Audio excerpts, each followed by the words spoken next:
Caesar's Palace is an opulent luxury hotel and casino that can be best described as a Greco-Roman fantasy land. Welcome to a voyage 2,000 years back in time to the Roman Empire. I don't care if the sun don't shine.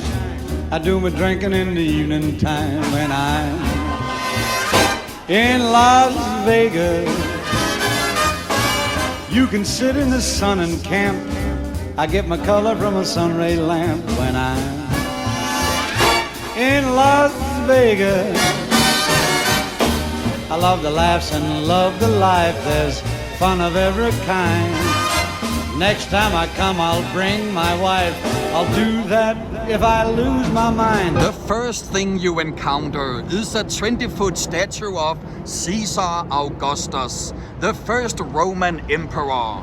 He is considered as one of the greatest leaders in human history, and in many languages, his name became the word for emperor, as in the German word Kaiser and the Russian word Tsar. A certain month of the year is also named after him. Which month is that? Here's an example of the hotel's Greco-Roman confusion. The statue depicts Venus, the Roman goddess of love and beauty, but it bears more resemblance to the Greek counterpart Aphrodite.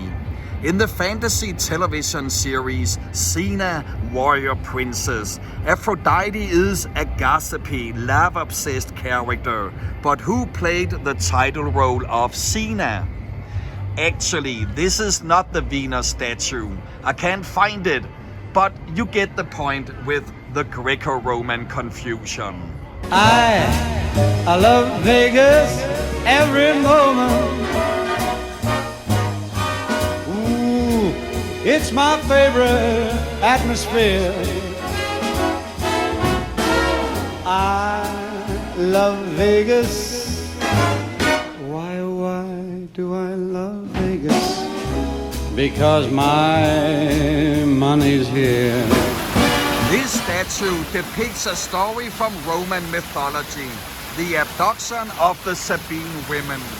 When King Romulus had finished building the city of Rome, he realized that there were no women in it. It was all male workers. So he put together an army and went to the nearby Sabine village to kidnap its women. Now, the Sabine men got all the other local tribes to band together to help them take their women back. But the women put a stop to it. They said, should we prefer to be widows or orphans? And that sealed the peace. The many allegorical meanings of the story: political violence, masculine dominance, sacrifice, exogamy, cultural segregation, can be translated throughout history to the modern age. The Roman poet Ovid made several allusions to the story, and one of the greatest songwriters of all times often make use of Ovid in his texts. What's the name of this artist behind "The Times They Are A-Changing," "Blowing in the Wind," and this one? Sailing down behind the sun, waiting for the prince to come, praying for the healing rain to restore my soul again. Just a tow ride on the run. How did I get here? What have I done? When will all my hopes arise? How will I know him when I look in my father's eyes? My father's eyes. Near the entrance of Caesar's palace is a shrine to the Hindu god Brahma, the creator in the trinity of gods in Hinduism. What are the names of the other two gods, the destroyer and the preserver? Well, it is winter, it is Christmas, it is a December to remember. But the pool area is closed. But if it was open, we could have seen how it's modeled after the Roman baths. And in the middle of the main pool is a statue of the Roman goddess Fortuna.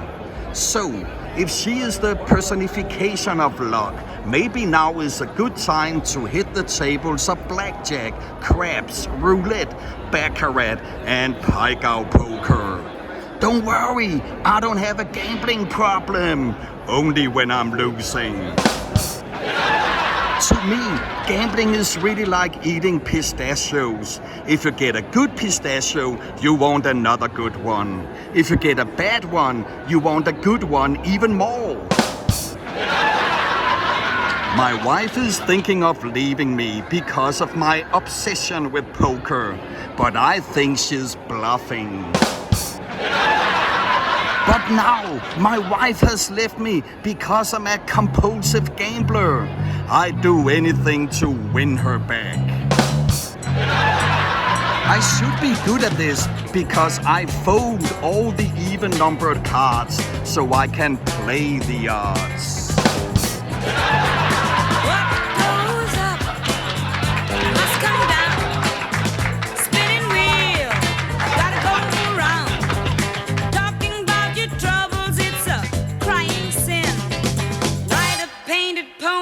Your spinning wheel spin. You got no money, you got no home. Spinning wheel, all alone. Talking about your troubles and you never learn. Ride a painted pony, let the spinning wheel turn.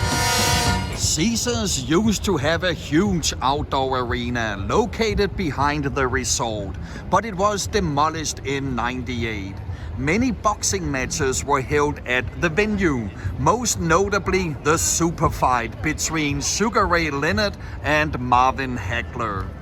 Another big fight took place in 1980 between Larry Holmes and the boxer who was nicknamed the Greatest and who's behind the quote, "Float like a butterfly, sting like a bee." What's his name?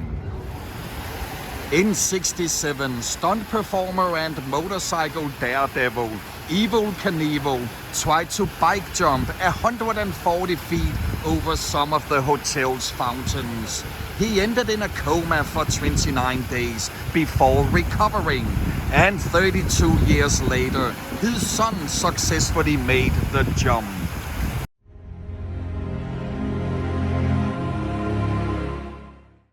The drama from 2004, Evel Knievel, begins with Knievel preparing for the jump at Caesars. Who directed this movie? He got his breakthrough in '77 with Saturday Night Fever. And in the 80s and 90s, he made blockbusters such as Blue Thunder, War Games, Stakeout, Bird on a Wire, and Nick of Time. Someone is waiting just for you. Spinning true.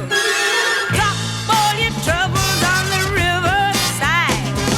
Catch a painted pony, let the spinning wheel fly. The Colosseum at Caesar's Palace is, obvi, inspired by the 2,000-year-old amphitheater in Rome. So I guess the construction over here is supposed to be inspired by the Arch of Constantine? Let's leave that for now and focus on some of the many great artists who've had residencies at this concert venue, such as Madonna, Elton John, Rod Stewart, and Adele.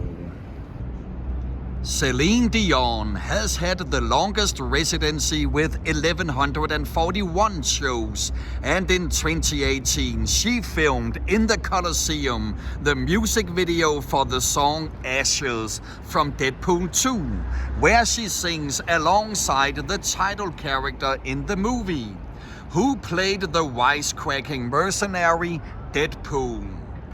Deadpool is consistently breaking the fourth wall, which is when actors step out of the fictional world and refers directly to the audience.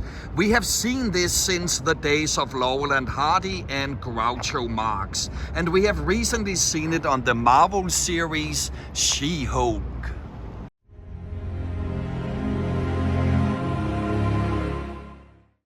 On the show She-Hulk, Mark Ruffalo reprises his role as the green superhero, and so does the actor who played the Abomination in the second Hulk movie.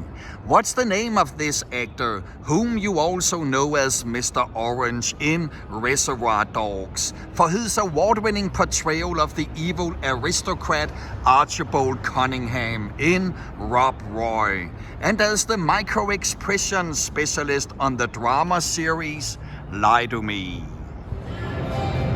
Stevie Nicks, Bob Dylan and Leonard Cohen have also performed at the Coliseum, and so has this singer we need the name of.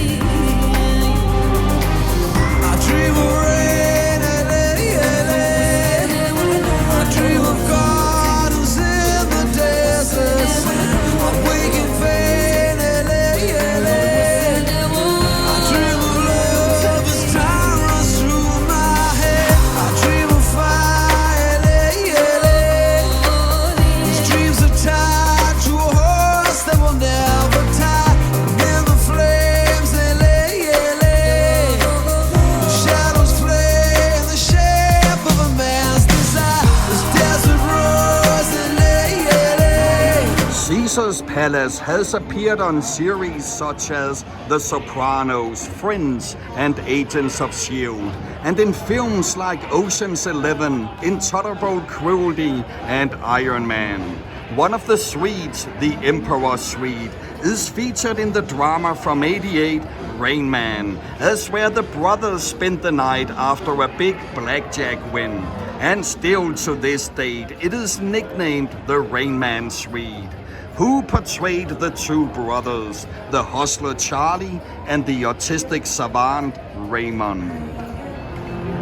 Caesars was also the location of the title match in Rocky III, and it was extensively featured in the comedy from 2009, The Hangover, as the hotel where the guys stay during their bachelor party weekend.